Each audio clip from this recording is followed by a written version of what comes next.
നമസ്കാരം. വെള്ളി നക്ഷത്രത്തിലേക്ക് സ്വാഗതം. ഷൈൻ ടോം ചാക്കോയോട് വിശാല ഹൃദയയായ വിൻസി അലോഷ്യസ് ക്ഷമിച്ചിരിക്കുന്നു. സൂത്രവാക്യം എന്ന സിനിമയുടെ സെറ്റിൽ വെച്ച് തന്നോട് മോശമായി പെരുമാറുകയും ലൈംഗിക ചുവയുള്ള സംഭാഷണങ്ങൾ നടത്തുകയും മയക്കുമരുന്ന് ഉപയോഗിച്ച് സ്ഥലകാല ബോധമില്ലാതെ തന്നോട് മോശമായി ഇടപഴകുകയും ചെയ്ത ഷൈൻ ടോം ചാക്കോയോട് ഇപ്പോൾ വിൻസി അലോഷ്യസ് എന്ന പ്രശസ്ത മലയാള നടി ക്ഷമിച്ചിരിക്കുകയാണ്. സൂത്രവാക്യം എന്നുള്ള സിനിമയിൽ സെറ്റിൽ നടന്ന സംഭവം ഒരു ദേവാലയത്തിലെ മയക്കുമരുന്ന് വിരുദ്ധ ബോധവൽക്കരണ പരിപാടിയിൽ വെച്ചാണ് വിൻസി അലോഷ്യസ് തുറന്നു പറഞ്ഞത്. ഇതേ തുടർന്ന് ആ നടൻ ആരാണെന്നുള്ള ഒരു സംസാരം പല ഭാഗത്തും ഉണ്ടായി. കാരണം ആ തുറന്നു പറച്ചിലിൽ നടൻ ഏതാണെന്ന് വിൻസി അലോഷ്യസ് സൂചിപ്പിച്ചിരുന്നില്ല. സിനിമയുടെ സെറ്റിൽ വെച്ച് ഒരു നടനിൽ നിന്നും തനിക്ക് ഇത്തരം മോശം അനുഭവം ഉണ്ടായി. അയാളുടെ വായിൽ നിന്ന് ഒരു വെളുത്ത പൊടി പുറത്തേക്ക് വരുന്നുണ്ടായിരുന്നു.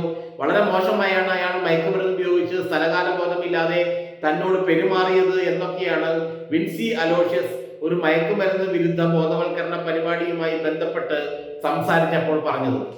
പിന്നീടാണ് അത് ഷൈൻ ടോം ചാക്കോ എന്ന പ്രശസ്തനായ മലയാളത്തിലെ നടനാണെന്ന് എല്ലാവർക്കും ബോധ്യമായത്, അല്ലെങ്കിൽ മാധ്യമങ്ങളിലൊക്കെ അത്തരത്തിൽ വാർത്തകൾ വന്നത്. ഏതായാലും ഷൈൻ ടോം ചാക്കോക്കെതിരെ പോലീസിൽ പരാതി നൽകാനൊന്നും വിൻസി അലോഷ്യസ് അന്നേ തയ്യാറായിരുന്നില്ല. എന്നാൽ ഇപ്പോൾ ഇവർ തമ്മിൽ കോംപ്ലിമെന്റ്സ് ആയി എന്നാണ് സിനിമാ രംഗത്ത് നിന്നുള്ള വിവരം.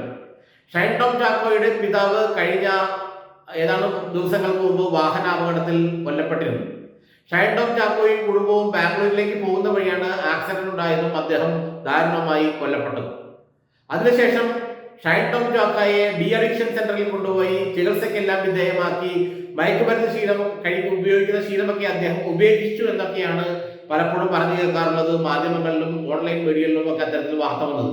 അതിനുശേഷമാണ് ഷൈൻ ടോം ചാക്കോ വിൻസി അലോഷ്യസിനോട് തന്റെ മോശം പെരുമാറ്റത്തിൽ മാപ്പ് ചോദിച്ചതും വിൻസി അലോഷ്യസ് ആ മാപ്പപേക്ഷ അംഗീകരിച്ചുകൊണ്ട് ഇനി ഞങ്ങൾ തമ്മിൽ യാതൊരു പ്രശ്നമില്ല എന്ന് തുറന്ന് പ്രഖ്യാപിച്ചു. തന്റെ ഭാഗത്തുനിന്നുണ്ടായ ഈ മോശം പരാമർശം, മോശം പ്രവണത അല്ലെങ്കിൽ മോശം പെരുമാറ്റം അത് താൻ മനഃപൂർവ്വം ചെയ്തല്ലെന്നും അത്തരം ഒരു അവസ്ഥയിലുണ്ടായ വീഴ്ചയാണെന്നും അതുകൊണ്ട് തന്നോട് ക്ഷമിക്കണമെന്നുമാണ് വിൻസി അലോഷ്യസിനോട് ഷൈൻ ടോം ചാക്കോ പറഞ്ഞതത്രേ. ഈ മാപ്പപേക്ഷ വിൻസി ഉൾക്കൊള്ളുകയും ഷൈൻ ടോം ചാക്കോയ്ക്ക് മാപ്പ് നൽകുകയും ചെയ്തത്രേ. നേരത്തെ പരാതി കൊടുക്കാത്തത് കൊണ്ട് കേസൊന്നും ഇതുവരെ രജിസ്റ്റർ ചെയ്തിട്ടില്ല. പരാതി കൊടുത്തിരുന്നെങ്കിൽ ഈ മാപ്പപേക്ഷ കൊണ്ടൊന്നും ഈ പരിപാടി അവസാനിക്കുകയും ചെയ്യില്ലായിരുന്നു. കാരണം അതിന് അതിൻ്റെതായ പ്രൊസീജിയർ ഉണ്ട്. പിന്നെ കേസ് കോടതിയിലെത്തണം, വിചാരണ നടക്കണം. കാരണം സ്ത്രീത്വത്തിനെതിരെയുള്ള അവഹേളനമാണ്.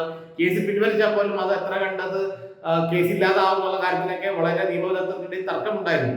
അതുകൊണ്ട് തന്നെ ഇവർ ഷൈൻ ടോം ചാക്കോക്കെതിരെ പരാതി ഒന്നും കൊടുത്തിരുന്നില്ല. എന്നാൽ ഇപ്പോൾ ഷൈൻ ടോമിന്റെ ജീവിതത്തിലുണ്ടായ ദാരുണമായ സംഭവങ്ങൾ, നിർഭാഗ്യകരമായ സംഭവങ്ങൾ അദ്ദേഹത്തെ ഒരു പുതിയ മനുഷ്യനാക്കി മാറ്റി തീർത്തു എന്നാണ് വിൻസി അലോഷ്യസ് കരുതുന്നത്. ഏതായാലും ഡി അഡിക്ഷൻ സെന്ററിൽ പോയി ചികിത്സയ്ക്ക് വിധേയനായി തിരിച്ചു വന്നു എന്ന് പറയുന്ന ഷൈൻ ടോം ചാക്കോ വളരെ വിദഗ്ധത്തോടെയും അവധാനതയോടുകൂടിയാണ് മാധ്യമങ്ങൾക്ക് മുന്നിൽ ഇപ്പോൾ സംസാരിക്കുന്നത്. അദ്ദേഹത്തിന് ഉണ്ടായെന്ന് പറയപ്പെടുന്ന പഴയ ശീലമെല്ലാം ഉപേക്ഷിച്ച് വളരെ മാന്യനായി അച്ചടക്കമുള്ള ഒരു മനുഷ്യനായി ക്യാമറകൾക്ക് മുന്നിൽ നിന്ന് സംസാരിക്കുന്ന ഒരു അവസ്ഥ ഇപ്പോൾ അദ്ദേഹത്തിനുണ്ടായി. കാരണം അങ്ങനെയാണ് ഇപ്പോൾ സോഷ്യൽ മീഡിയയിലൊക്കെ നമുക്ക് റിപ്പോർട്ട് കാണുന്നത്. ഷൈൻ ടൈം ചാക്കോ, പഴയ ഷൈൻ ടോം ചാക്കോ എല്ലാം അദ്ദേഹം വളരെ മാറി. ഈ മാറിയ ഷൈൻ ടോം ചാക്കോക്കാണ് വിൻസി അലോഷ്യസ് മാപ്പ് കൊടുത്തതെന്നാണ് ഇപ്പോൾ സിനിമാ വൃത്തങ്ങളിൽ നിന്ന് നമുക്ക് മനസ്സിലാക്കാൻ കഴിയുന്നത്. ഇവർ രണ്ടുപേരും ബാല്യകാല സുഹൃത്തുക്കളും ഇവരുടെ കുടുംബങ്ങൾ തമ്മിൽ വളരെ അടുത്ത് പരിചയമുള്ളവരുമാണ്. സിനിമയിലെത്തിയപ്പോഴും ഇവർ തമ്മിലുള്ള സൗഹൃദം വളരെ ദൃഢമായി തുടർന്നു. അപ്പോഴാണ് ഈ സൂത്രവാക്യം എന്നുള്ള സിനിമയുടെ സെറ്റിൽ വെച്ച് വിൻസിക്കെതിരെ ഇത്തരത്തിലുള്ളൊരു മോശം ഇടപെടൽ അദ്ദേഹത്തിന്റെ ഭാഗത്തുനിന്ന് ഉണ്ടായെന്നുള്ളൊരു ആരോപണം വരുന്നത്. ഏതായാലും പരസ്പരം ക്ഷമിച്ചതോടെ വിശാലഹൃദയായ വിൻസി അലോഷ്യസ് ഷൈൻ ടോം ചാക്കോയുടെ മാപ്പപേക്ഷ സ്വീകരിച്ചതോടെ ഈ വിഷയം അതോടുകൂടി അവസാനിക്കുകയും ചെയ്തു.